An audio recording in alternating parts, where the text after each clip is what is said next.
The EC English and French bilingual program is offered by EC Montreal, of course, and it will help you improve your language skills either in English or in French, and it will enable you to have a cosmopolitan experience, like a Montreal experience. The student can choose 20 lessons per week for the primary language. And then if the student wants to have, like to learn another language, he can add 4 or 10 lessons per week. So he can have like this English language experience here. He can learn both languages. For example, he can learn English in the morning and French in the afternoon. Also, the student is able to choose a host family. Whether they are speaking English or they are speaking French. De la patience.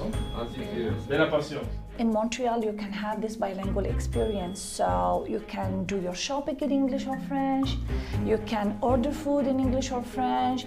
And also, when you meet somebody here, the first thing that they are telling you is, hi, bonjour. So from the beginning, you are having this experience, this bilingual experience. And I think Montreal is the best city to give this kind of course.